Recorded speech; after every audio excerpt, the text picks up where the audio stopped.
Así que como ven, aunque históricamente podemos ver que todos esos se han dado, dependiendo del contexto, y en el contexto que vivimos hoy, donde tenemos todas esas realidades, estas tres cosas pueden ser la función de su predicación. Y usted determina qué es lo que necesita la congregación al momento. Necesita que yo persuada, necesita que yo los ayude a sostener y preservar la fe, o necesita que yo estimule el encuentro con Dios. Y la performatividad les va a ayudar a decidir qué es lo que van a hacer. Ok, así que uno de los retos que yo tenía, y cuando el reverendo Richard Rojas me invitó, yo le voy a decir la verdad, esta no era la primera sección. ¿Okay? Pero, como las otras personas tenían otras, ¿verdad? En un mundo ideal, porque por lo menos en mi cabeza, en el momento yo decía, bueno, pero ¿cómo vamos a hacer un taller de performatividad, de cómo, ¿verdad?, comunicar un sermón, cómo hablar desde un púlpito si no tenemos un texto que hemos trabajado, si no hemos hecho el estudio de la Biblia? Para mí el orden sería, usted hace la exégesis, después trabaja con la homilética, qué es lo que intenta comunicar, cómo comunicarlo, y después hablamos de la performatividad, ¿verdad que sí? Pero, y esto es lo interesante, no necesariamente tiene que ser en ese orden. Así que yo, para justificar el que soy el primero, entiendo que entonces el énfasis que vamos a tener hoy es cómo, antes de que usted haga una exégesis, antes de que usted estudie la palabra y escriba un sermón y empiece a pensar sobre cómo comunicarlo, usted tiene que entender cómo usted se posiciona en ese rol de predicador o predicadora. ¿Okay? Así que yo creo que como discusión inicial ayuda, porque les voy a ser sincero, si usted no se ve a sí mismo con esa función, quizás, y no quiero ahuyentarle a la gente aquí, ¿ok? Pero quizás no es necesario que tenga los otros dos talleres. ¿Ok? Es decir, usted tiene que sentirse bien en ese rol, ¿ok? En ese rol de comunicar, para que entonces usted diga, porque me siento bien en ese rol de comunicador, de la palabra de Dios, comunicadora, por lo tanto voy a aprender cómo interpreto la escritura, cómo la estudio para poder hacer eso. Así que vamos a hablar del posicionamiento que nosotros hacemos de la identidad del predicador o la predicadora. Porque nosotros, cuando nos paramos en un púlpito o en un podio, cuando nos paramos hacia el frente, tomamos un rol asociado a una identidad. Mi rol ahora es ser el tallerista. En ese rol yo tengo una identidad de educador, ¿okay? Que no es la misma identidad que yo usaría si yo estuviese, como dijimos ahorita, en la guardería con niños pequeños. ¿Okay? Es otro tipo de identidad. Así que vamos a enfocar hoy en varias cosas, pero vamos a hablar de lo que habló San Agustín de la retórica, del arte de la retórica, es decir, el uso que hacemos del lenguaje. Por eso no vamos a hablar de otras formas de proclamar, no vamos a hacer pantomima, no vamos a hacer baile litúrgico, no, ¿ok? Hoy vamos a hablar de ese acto, de ese evento que se enfoca en el hablar de la palabra de Dios. Así que la retórica es el uso que hacemos del lenguaje para informar, para convencer o para motivar, a través de las inflexiones que usamos cuando hablamos. Yo sé que aquí hay unos cuantos que recitan poesía, estoy mirando poetas, y se usa la retórica y se usa un tipo diferente. Personas de ustedes que quizás se dedican a servicio con el cliente, eso es una retórica diferente. ¿Okay? Pero el predicar entonces requiere que nosotros hablemos de cómo convencemos y motivamos a través de inflexiones, de cómo hablamos, de cómo nos posicionamos en nuestra identidad dentro de ese contexto de comunicación, y cómo, porque si usted considera cómo nosotros nos comunicamos como humanos, una de las diferencias que nos hace más humanos es que nosotros reconocemos el contexto de la comunicación y podemos cambiar identidades. Eso no nos hace personas falsas. ¿Okay? Simplemente dice que en cada contexto, la forma en que nosotros hablamos o nos comunicamos cambia. Eso es diferente con los animales. Los animales sí tienen comunicación, pero su comunicación se mantiene regular en todo contexto. Nosotros no. ¿Okay? Cuando usted se sienta en su mesa con su familia, usted no habla de la manera que usted habla cuando está trabajando con sus compañeros de trabajo. Y eso no es intencional. Eso se aprende culturalmente. Comunicamos desde un rol, ya sea como madres, ese es un rol de comunicación, como persona empleada en un contexto de trabajo, en la iglesia también tenemos una identidad comunicativa, como maestros, como consumidores, tenemos identidades, ¿verdad? Hay gente que comunica como, por ejemplo, como consumidor, tiene cierto tipo de requerimiento hacia los servicios que están recibiendo. Nosotros no nos pensamos como comunicadores, raramente, porque lo hacemos de manera natural. Pero la comunicación es bien compleja, es bien compleja. Vamos a hacer un ejercicio de etnografía, mala palabra. Número 2 es esta, o la número 3. La etnografía es la ciencia. Muchas de las personas que hacemos teología pastoral, vamos a congregaciones y hacemos etnografía. Nosotros nos sentamos y observamos lo que pasa y escribimos sobre el comportamiento humano al detalle. Así que cuando usted me vea en su iglesia, yo estoy atendiendo, estoy adorando, pero también, porque estoy adiestrado, estoy tomando nota del comportamiento tanto de la gente como del pastor, como de los que están asistiendo, del comportamiento al detalle, para explicar procesos prácticos. La comunicación es bien compleja. Si yo le pregunto a ustedes qué es comunicar, díganme, rápido. Llevar un mensaje, tan simple como eso. Y usted dice algo, la persona lo recibe, comunicó, ¿cierto? Vamos a ver si eso sucede de esa manera. Ustedes van a ser etnógrafos, ustedes van a observar a 2 personas, necesito 2 voluntarias. Ellas van a establecer un evento comunicativo y ustedes van a observar, pero tienen que observar como etnógrafo, es decir, no decir, ellos hablaron, no, con detalle, qué vieron, qué observaron, qué pasó, ¿ok? Tomen nota porque quiero detalle. Párese aquí, mírela a ella, comiencen una conversación. Qué bueno, maestra. Igualmente, bien alegre también de compartir esta tarde, esta mañana contigo. Fíjate por qué me alegro, porque tú eres muy buena comunicadora. Me encanta verte en las redes, cuando estás expresando, cuando estás llevando un mensaje. Igual que tu mamá. Tu mamá también y siempre la he admirado. Pero muchas veces pues la admiración es mutua. He tenido la oportunidad de poder ser parte de la congregación cuando nos llevan un mensaje preciso, un mensaje alentador y lleno de esperanza. Lleno de esperanza. La experiencia que hemos tenido como congregación con tu participación llevando el mensaje ha sido de manera exitosa, pero sobre todo edificante. Gloria al Señor. Amén. Muchas gracias. Usted dirá, bueno, pues hablaron y ¿qué sucedió? Número 1, hay un conocimiento mutuo. ¿Y quién comienza la conversación? Fíjense, detalle. Una persona comienza. ¿Empezaron a hablar a la misma vez? ¿Por qué comenzó Sonia, ustedes creen? Hay una persona que toma la autoridad comunicadora. Ambos comunicaron, pero la que tomó la rienda como comunicadora, ¿verdad? Fue Sonia.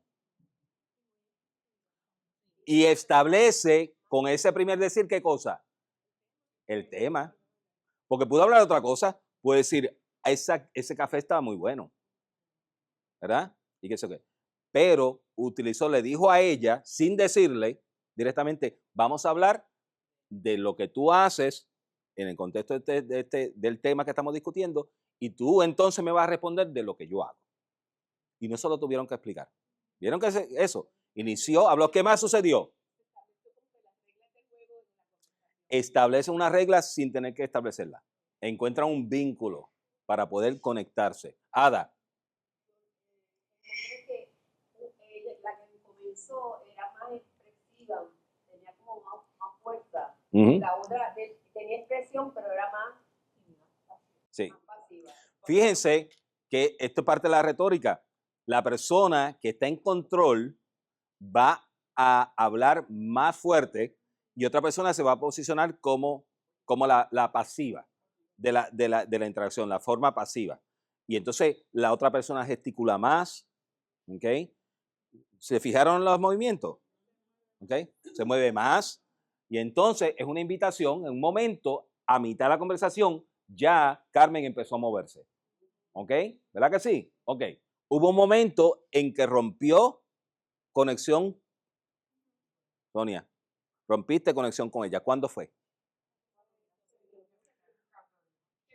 ¿Qué quería hacer, Sonia? No solamente estaba dominando esta conversación, sino quería dominar esta que estaba sucediendo acá. ¿Ok? Como comunicadora, dice, percibo que hay más personas aquí, déjame incluirlo. Sí, sí. Entonces, bueno, aquí no hay bueno ni malo. Estamos hablando de cómo funciona la comunicación, la retórica. Dígame. Me fijé en la cara de Carmen y hubo hasta una sonrisa, como ese reconocer. Sí, cambia el gesto facial completamente. Así que con la palabra usted puede inclusive, como dijimos ahorita, afectar las emociones de las personas. Depende de lo que usted comunica y el contenido. Dígame, Carmen. Quería pensar también que al mencionar a mi mamá fue alarme.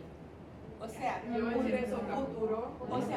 pudo haber sido una conversación un poquito más genérica, pero al decir mi mamá, simplemente me apeló, quizás así. No solamente aló. ¿Qué pasó cuando usted habló de su mamá? Carmen hizo esto. No sé si se dieron cuenta. Se acercó. Ajá. ¿Vieron? ¿Usted piensa todas estas cosas cuando está viendo gente hablar? No. Pero el comunicador tiene que saber cómo se hace ese proceso, porque tenemos un entendimiento muy básico de lo que es comunicar. Usted como predicadora es, número uno, comunicadora, busca comunicar algo, decir algo y sea escuchado como mensaje, y intérprete. Usted interpreta el mensaje y es mediadora de algo. En este caso es mediadora de qué?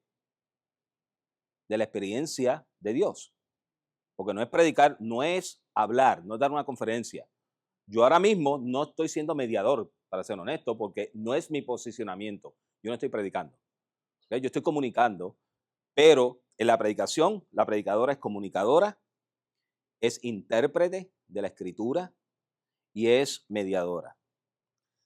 Así es que nosotros vemos la comunicación naturalmente. Usted, el comunicador principal, el que comienza, no quiere decir va a ser siempre comunicador, tiene una idea. La idea es P, de predicar. ¿Okay? Tiene la idea P. La idea P la verbaliza, dice, mi idea es, tengo hambre. Esa es mi idea. La verbalizo, tengo hambre, pasa al instrumento auditivo del que escucha y se reproduce entonces como P. Yo dije, tengo hambre, y tú entendiste que yo dije que tengo hambre. Tan fácil como eso, ¿verdad?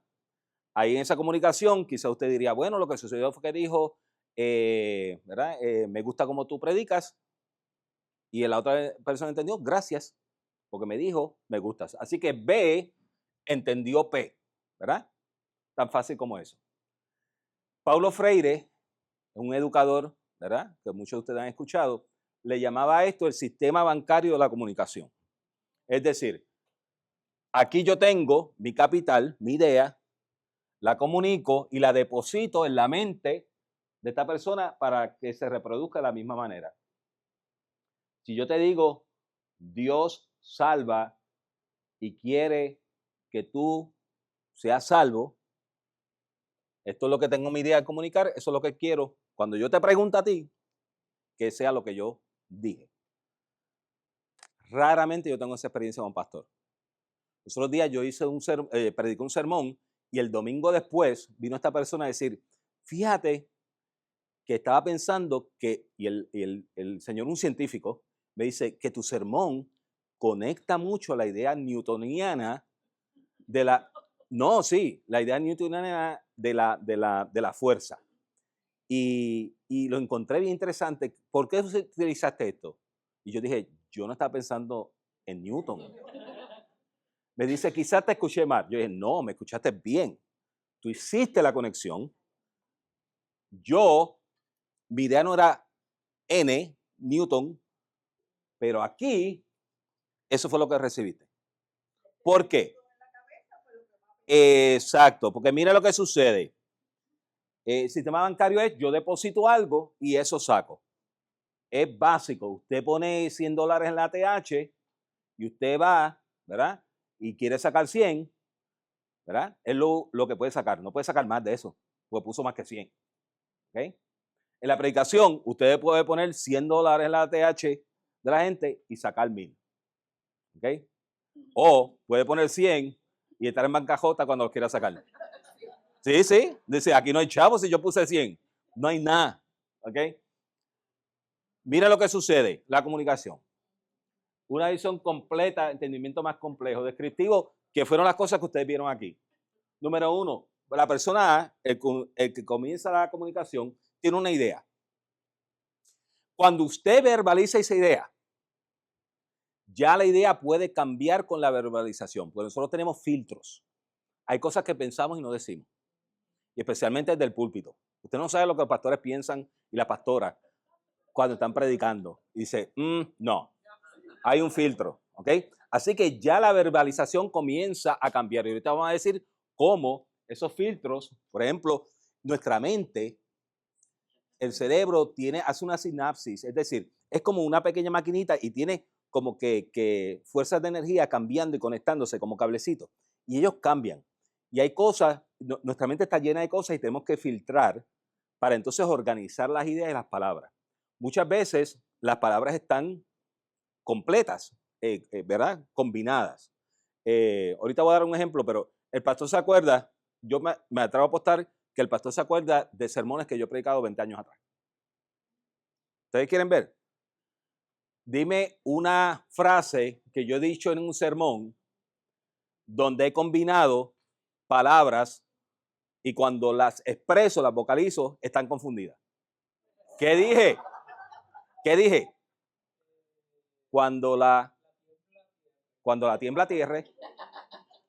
Sí, yo estaba predicando y de repente, porque yo quería vocalizar antes de que la idea se filtrara. Yo quería hacer así. Y las palabras estaban combinadas en mi cerebro. Y entonces yo vengo y digo, cuando la tiembla tierra, ¿ok? Por eso es importante saber que necesariamente lo que pensamos no es lo que va a salir. Y eso fue hace 25 años atrás. Y él se acuerda. Ahorita vamos a hablar de otros sermones y va a ver que se va a acordar. Y poca gente se acuerda de los sermones del domingo pasado. Ok, PQ. Usted comienza, y lo otro que sucede es que esta persona que está escuchándolo está percibiéndolo usted completamente, no solamente escuchando. Así que la voz se une a todo un aparato comunicativo de gestos, de movimientos, ¿ok? Si yo digo, te quiero mucho. Mira, ya ella hizo, ay, qué lindo. Yo te quiero mucho. ¿Verdad? ¿Qué cambia?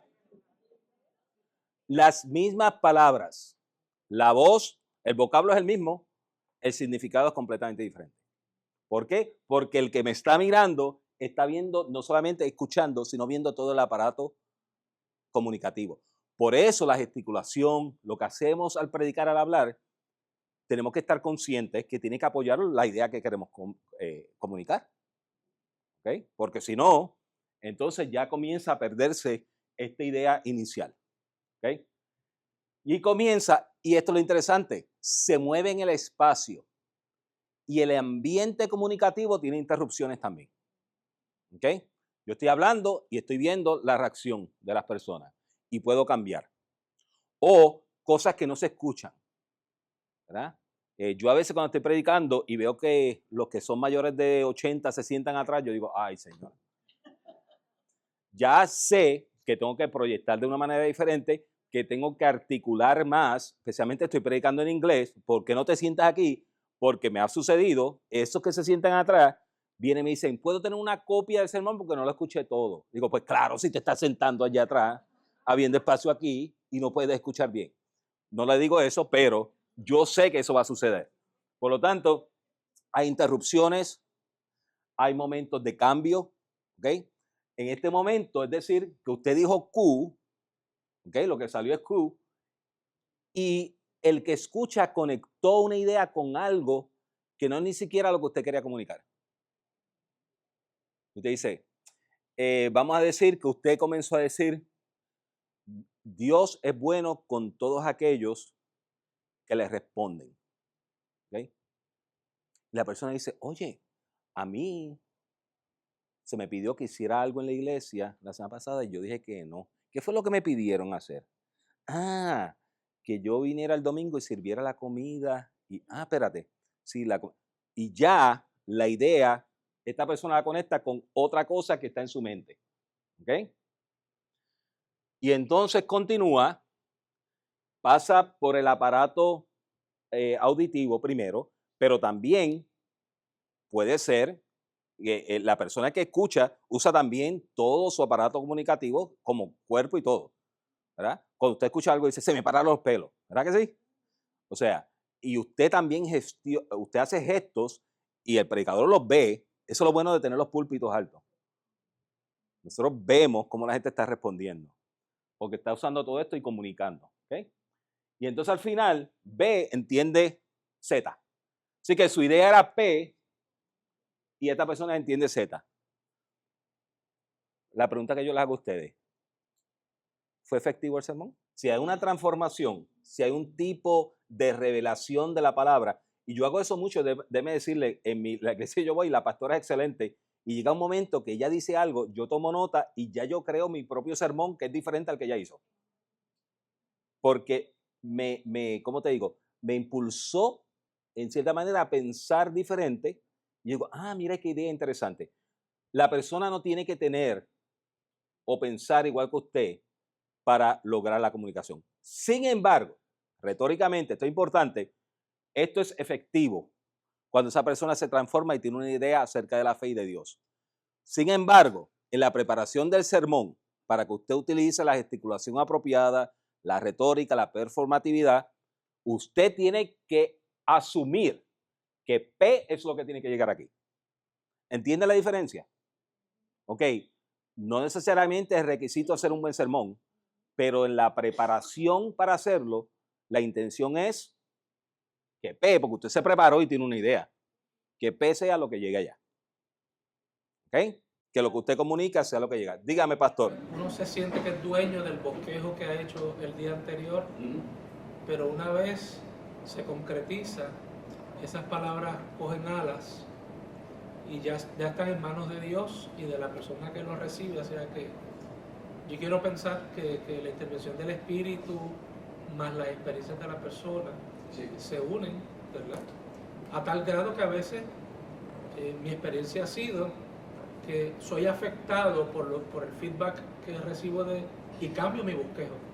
Sí. On the way, tú sabes, voy a ir predicando, pero también hay cosas que elimino o añado, porque la experiencia esa de la que tú estás compartiendo, que es de diálogo con la audiencia y con el Espíritu también a la misma vez, hace que yo ejerza cambio en un momento cuando yo pensé que esto era lo que yo tenía que decir. O sea, que soy dueño de esto, pero a la misma vez no soy dueño de lo que está pasando. Que ahorita es el acercamiento de la reforma a la prédica como instrumento de mediación entre el Espíritu Santo y la congregación. Por eso oramos para que la palabra de la pastora, del pastor, de la predicadora, el predicador laico, sea palabra de Dios. ¿Okay? Somos instrumentos. Y eso es estar nosotros abiertos a ese cambio. ¿Okay? Y ese cambio, de hecho, es de lo más hermoso que sucede. Y no solamente cambia por la manera en que esta persona percibe la comunicación, pero puede cambiar, inclusive, como dice el pastor, a mitad. Puede cambiar porque el comunicador dice, no, voy a tomar otra ruta porque estoy viendo lo que me está comunicando esta persona cuando yo estoy tratando de comunicar esta idea, no la está entendiendo, déjame cambiar. O en la interacción, entonces, por ejemplo, cuando vimos a Carmen y a Sonia aquí, empezaron a hablar sobre el taller y sobre sus destrezas de comunicación y de repente se personalizó. La idea era sobre el taller. La idea era, vamos a hablar del taller. Y de repente empezaron a tu mamá y ya cambió toda la conversación. ¿Verdad que sí? Por lo tanto, si lo que escucho me amonesta, hay una transformación. Cuando alguien me dice, me molestó lo que dijo en ese momento, digo, perfecto. Perfecto. Qué bueno. Piensa acerca de ello. Y a veces, le voy a ser honesto, el comunicador también puede manejar, y ahorita estaba teniendo esta conversación con la hermana, que si el predicador está pensando no en su propia experiencia de lo que quiere comunicar, lo que es importante para la persona, sino en lo que el otro necesita, entonces puede crear un malestar. Porque la predicación, en verdad, no se utiliza de forma auténtica, sino que se utiliza como un instrumento.